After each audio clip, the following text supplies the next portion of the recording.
Money can't buy you love. It really can't. If you're dying of cancer, it ain't gonna get you a cure. So, what's important for your life? Happiness.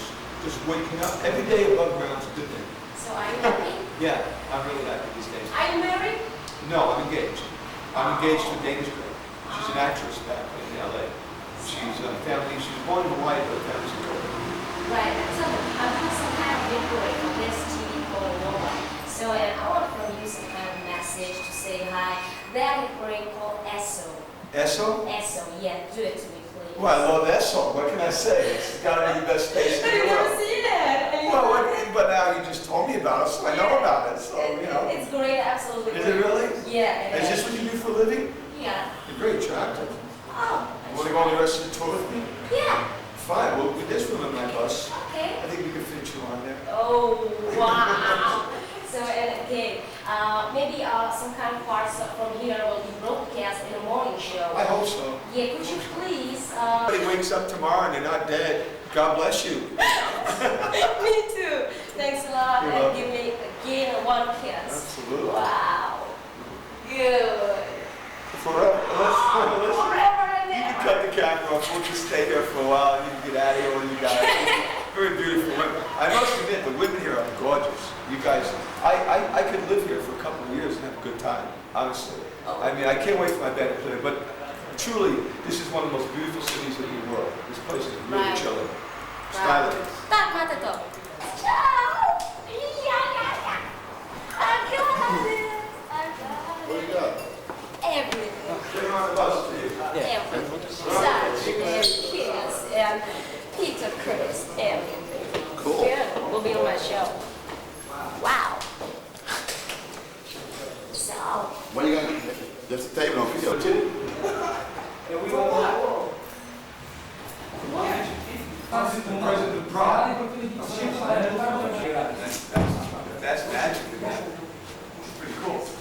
As far as I'm concerned, it's probably the best album I've ever done in my life.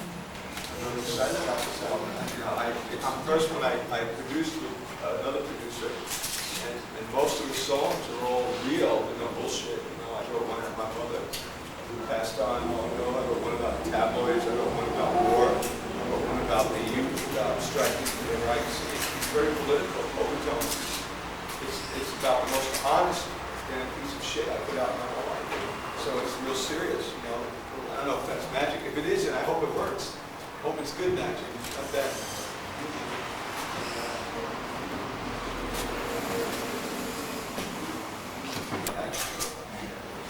How many total on 10, 12? 11 songs.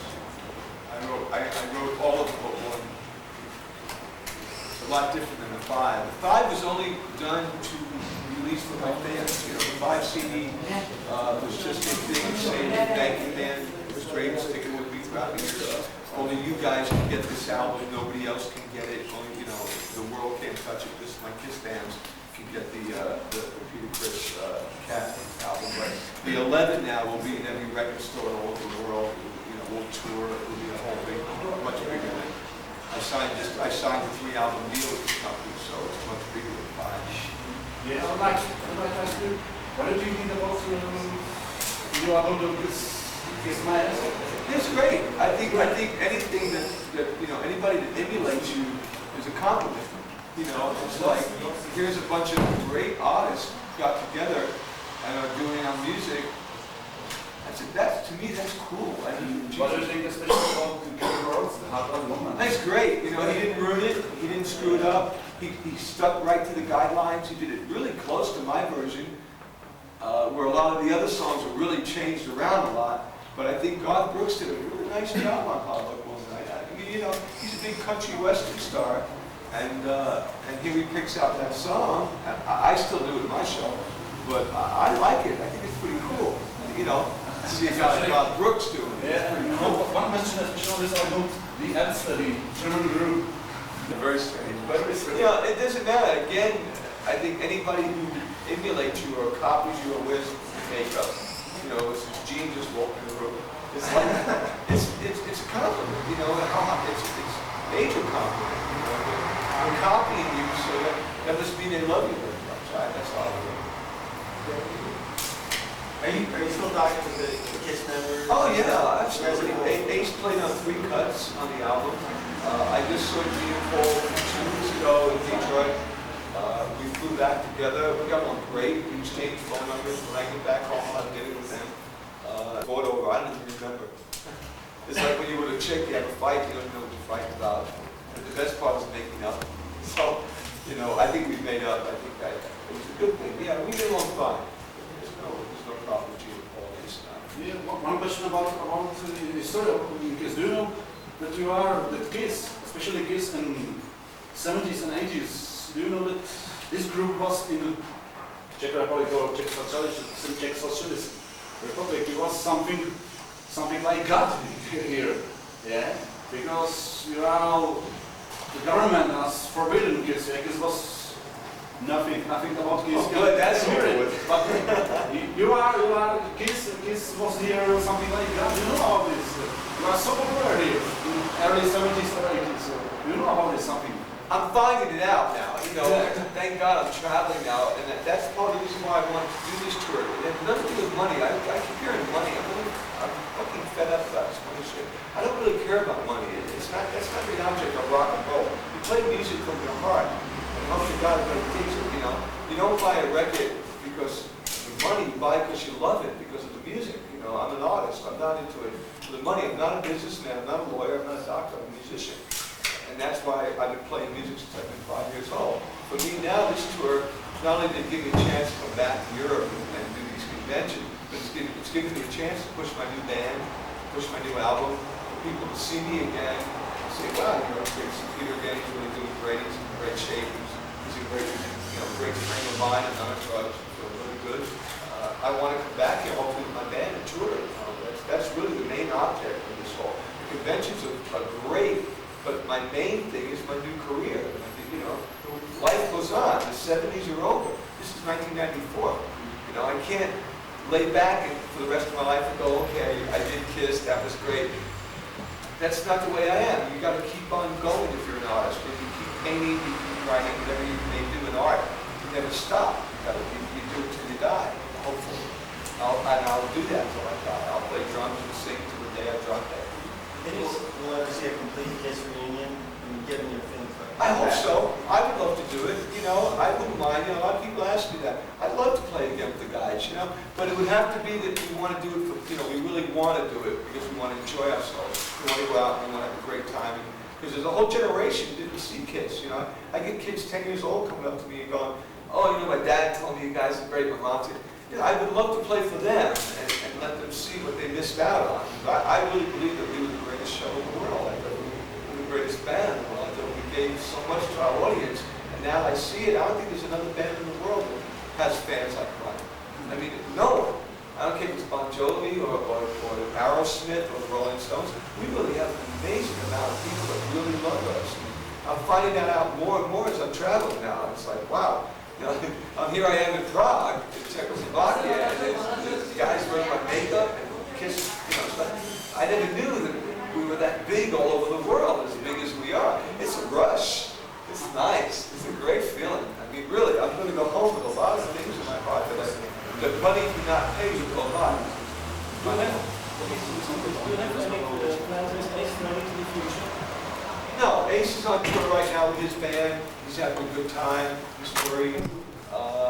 You know, usually if Ace comes to California, I go see him and I jam with him. You know, I go up on stage and play with him, and vice versa. If I'm going through the East, I'll go up and play with his band.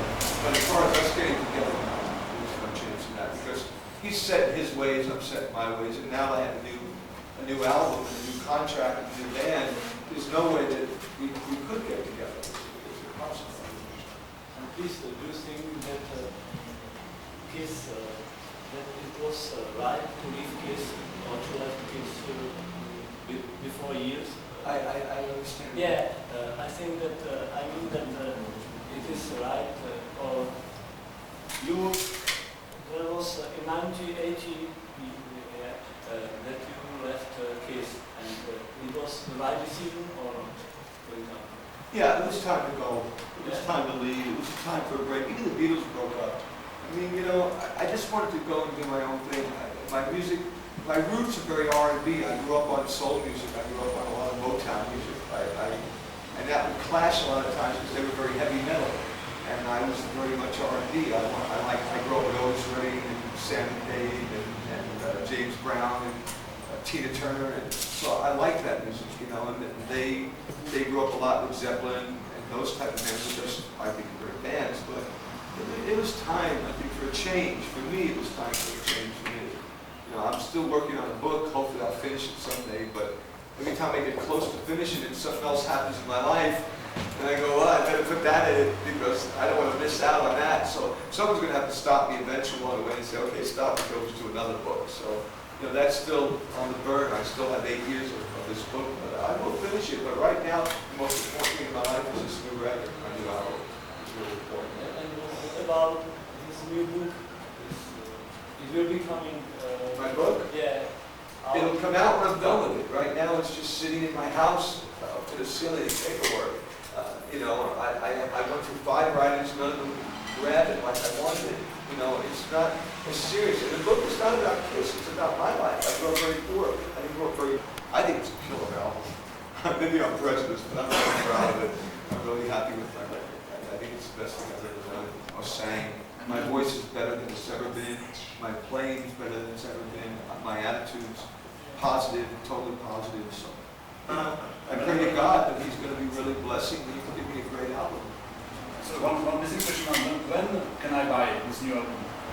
I guess when it gets here, you know, I've been asking that now. I just heard it got in Holland, and then it's working its way here. You know, when you're on an independent label, it's not like, you know, Hologram or Warner Brothers or. It's, you know, they got to work harder to get your records to different countries. So they just told me we got some major distribution finally in a lot of other places. So it'll get here eventually. But again, when I was in Vienna, it wasn't there, but it was close to there. It was in Holland, so a lot of people in Vienna already heard it. So it was kind of nice when I asked them about certain songs. They knew the songs, so it made me feel real good. Have you heard Voodoo Lounge, Stones album? Great. It's a great album. Yeah. I've always been a big Rolling Stone fan, and I love the video. I think it's killer. Yeah, it's a great video. So yeah, matter of fact, I got tickets to the concert in October. So we'll see. I did Savage that Bill Wyman left. You know, I think that's kind of shitty. Again, you know, it's like the Stones are the Stones. Bill Wyman, Charlie Watson, there were 5 of them naked. So I'm not too happy to be left, but I'll still go see them. This album you portrayed on your album, let me ask you, from 1982, you collaborated with Mr. Steve Stevens. It was only for studio or for concerts?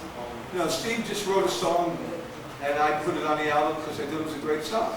Yeah. And he played on the album, and that was the end of it. You know, Steve Stevens is a great guitar player, I think. Nice guy. My producer, Vinny Poncia, brought the song to me and said, what do you think? I said, yeah, let's do it. It's a great song. So that was it with Steve. I saw Steve not long ago playing with Vince Neil's new band when he left Vince Neil, but Steve and I are still good friends. And how long do you know this? How many years do you know each other? Steve Stevens? Yeah. Oh, God, I know Steve at least 15 years. 15. Oh, sure. At least. So who is your favorite Beatle? My favorite band? Your favorite Beatle? You were John talking Lennon. about Absolutely. Do you sort of feel more kindred with him than the other? Yeah, John Lennon was my idol. When he died, I thought it was very tragic. It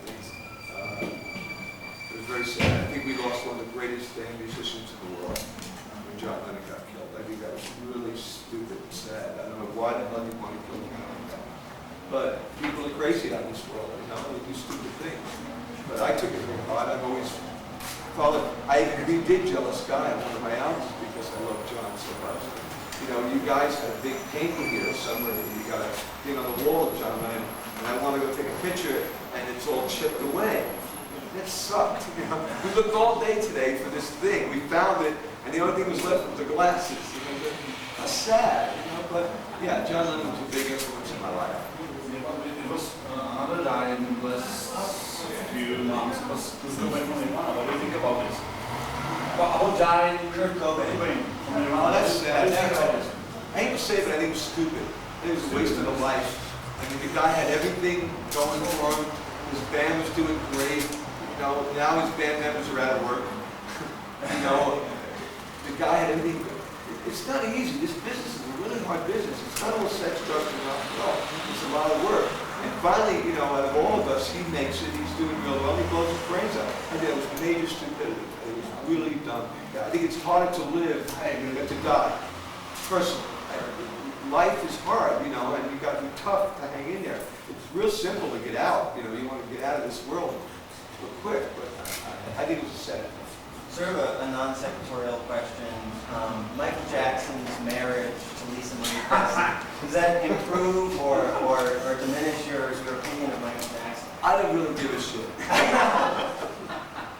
I really don't care. I really don't pay attention to that. You know, that doesn't. I don't give a shit. That's my opinion.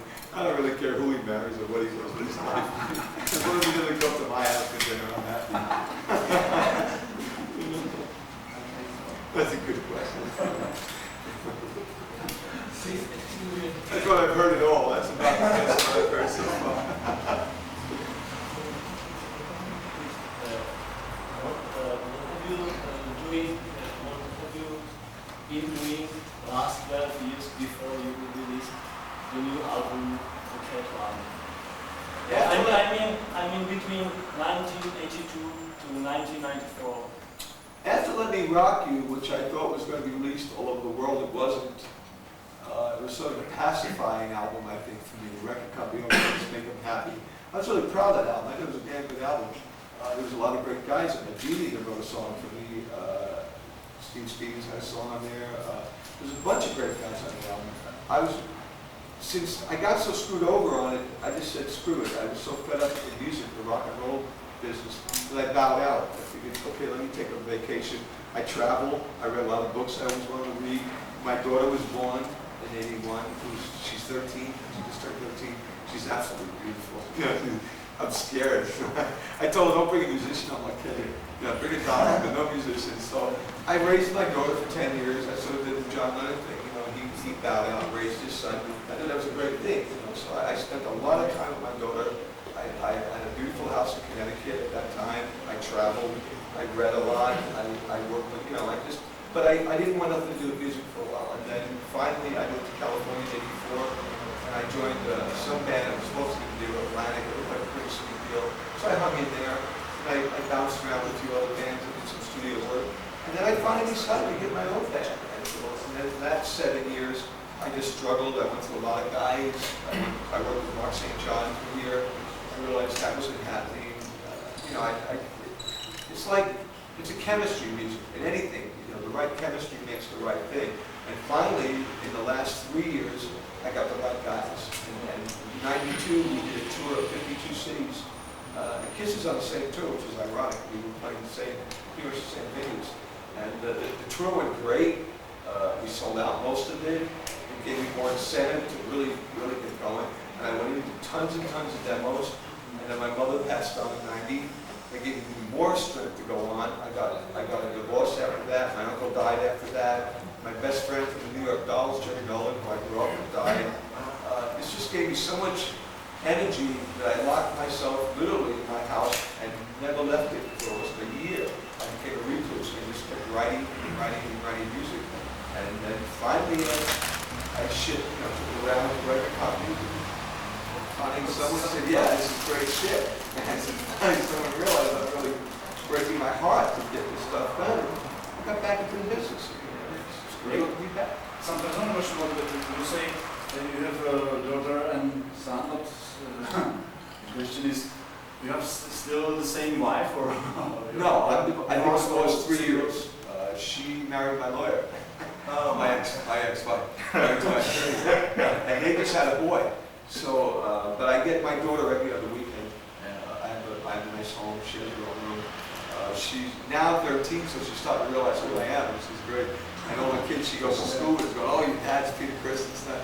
So she's got to start to really get excited about, wow, my dad now is a rock star. Now they are single. Yeah, so I'm single. But I got engaged 2 weeks ago to a girl. Congratulations. Thank you. she's an actress model in LA, but her family's from Copenhagen. She's Danish. If I can ask you another completely random question. Yeah, right, because your question seems to be right at the wall. I'm curious what you think the essence of man is here. What's the essence of man? After all your travels and all your rock and roll, here you stand, what's the essence of man? That's tough. Jesus Christ. I just think surviving. I think, you know, to me, I treat people, I was raised to treat people the way I want to be treated. You know, if you're nice to me, I'll be double nice to you. If you're, you know, if you don't want any problem with me, then I'm going to problem with you. It's that simple. You know, not everybody likes you. That's the way the world is. You know, I wish everybody did, but there was a time I could walk in a room and 10 people could be sitting in there, and 9 people could say I was the greatest, and 1 person could say I was shit, and I'd fall apart. You know, like, oh, Jesus Christ, everybody loves me. I don't look at it that way anymore. If you don't like me, that's tough shit. You know, I'm a straight shooter. I don't like liars, and I hate thieves. I do not like people who lie and steal. I think that's bullshit. I think this world's had enough liars and thieves in it, and I think it's about time we get the truth again. What's going down in all these countries, including my own country, there's enough lies going down, and I think it's about time we start hearing, you know, what's really real, what's not real, and especially with the youth. There's a lot of young kids out here, you can't bullshit them. You got to tell them where it's at. You know, especially with drugs or whatever else is going down. You know, life it's not a big fairy tale out there. It's tough. It's not to go on today. So that's basically my band feels the same way. You know, we're not bullshit. We're giving out what we really feel. I think that's important. You know, I don't need flash pods and bombs and makeup anymore. I'm a good musician. I think I got a lot of music with me. I got a lot of good songs I write. Death is not going to be the last thing I did in this world. I got a lot more stuff to do. So, you know, that's kind of how I feel these days. Things are going real good for me. I'm in a good mood. I think things are happening really good. I was looking forward to coming to see you guys and travel. This is a good thing for me. I think that Bob Ezra and Eric Kramer were the most important 2 producers on Kiss history. Oh, yeah. Yeah, and you think that they have very big influence on Kiss style? Oh, sure. Bob Ezra's a great producer. I mean, he did The Wall. He did Alice Cooper. Bob Ezra did really tough. I mean, one of the best producers I've ever worked with. Eddie Kramer's a great producer. He did Led Zeppelin, Jimi Hendrix. I mean, you know, you work with guys like this, they're going to teach you something. I think you should. I've learned to always work with musicians as good as me or better than me, never on to me. Because you're not going to learn from somebody who doesn't know. You should always work with somebody to learn from or as good as you, never on you. And from working with guys like that, you learn. And they slap you around. But Ezra's a tough producer. He wants what he wants. You got to give it to him. I can see what Pink Floyd did really well with him and a lot of other great bands. And Bob Ezra's a really great producer. I hope to get to work with him. It'd be really an honor to work with Bob Ezra. I'd love to do that. You know, Eddie Kramer was loved my voice. He just felt like a great singer. I think I'll always love him. But Ezra was like what I sang a lot. And I remember when Paul wrote Black Diamond, and Paul was supposed to sing it, and I was just kind of singing in the bathroom, and he heard me. He goes, oh, no, Peter's got to sing it. Paul was a little pissed off, but I think I did a pretty good job on it. And after a while, Paul was pretty happy. I did the same thing with Wild Like Woman. He was happy when I did that. So I think it all depends on what you do, who does it the best, and you share. I share with my band. It's like my band is pretty much like Bon Jovi. I don't take everything. I share everything. You have someone who's going to work. I don't want to be the leader and tell everybody what to do. You can't tell artists what to do or they can create. You can't create. You have to create music. Great song.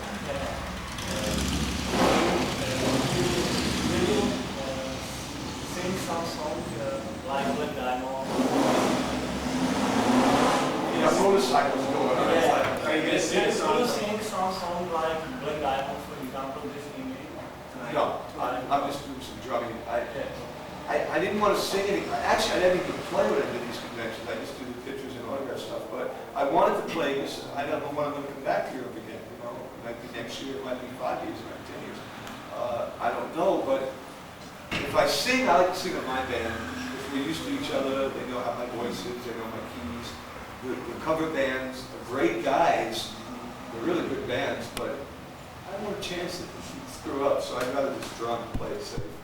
But in my show, we do a lot of Kiss songs, but basically the ones that I always say, like Mainline or Get Away or Heart of Woman or Bad or we're doing now She, We Do Nothing to Lose. We do a few of the Kiss songs. Kids love it. You gotta do it. You gotta still do those songs. Very nice, this song. It's important. You know, it was a big part of my life. I have to still do some of those songs. I hear Ace's show is mostly 90% Kiss music. Pretty much 5% is own music. What do you know about Czech music? Excuse me? What do you know about Czech music? Czech music? Nothing. I don't know nothing. Yeah, I really don't. I haven't heard it. I don't know much about it. I don't know. I haven't heard anything on the radio. I don't listen to. I've been watching MTV since I've been here. That's the only thing American on television. Everything else is in different languages, so it's the only thing I can understand. So, and I don't think MTV's playing Czech, man. So all I'm hearing is basically MTV crap. But I don't know. Maybe before I leave, hopefully I'll get some CDs and I'll listen to it when I get home. I can make an opinion on it. Do you think O.J. Simpson is guilty? What's that? Do you think O.J. Simpson is guilty? Oh, God. I'm sorry, this is the last brand new. I don't know. I really don't know. But all I know is where I live, they're really making a big thing of it. It's like, oh my God. It's like everything I go to the supermarket to get a container of milk, and there's nothing but O.J. Simpson. I live near the beach. They're selling T-shirts. O.J.'s innocent.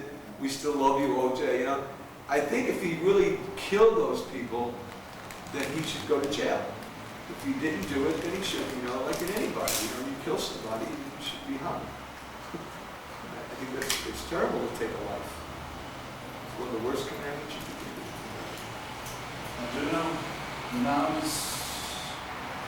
people all around the world just like something like Fever, Seagull, or Stina from Seagull. What do you think about Seagull? Do you prefer or do you like it or do you not? The music is the group from Seagull. Branch, and so on.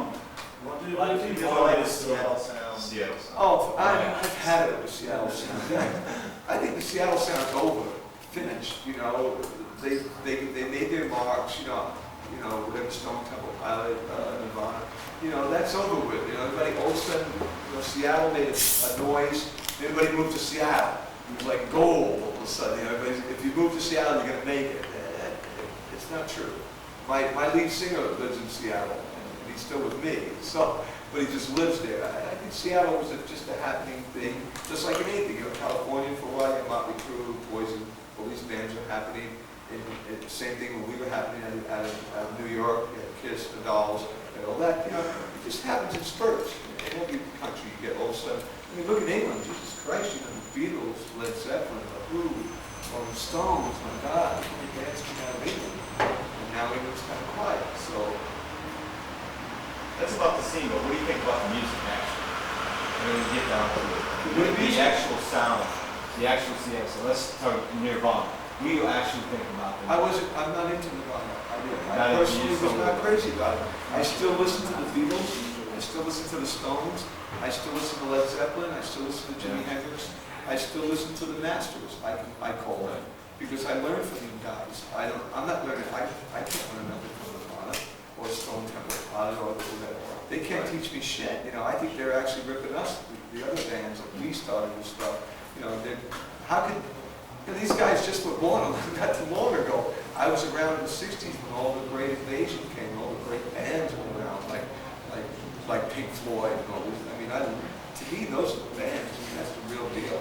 I call it the real stuff. That's real good stuff. Is there anything new that's shown any promise to you that kind of harkens back to the old masters in a good way? Anything fresh that you're quick on? No, I don't know. Actually, I wish I could say yeah, but I haven't had a chance. I've been so involved with my own stuff, and already we've got enough material for 3 more albums that we've been working our ass off writing new material and practicing. So I haven't really had a chance to really listen to the new stuff, so I can't make an opinion on it. I wish I could. Something to our story.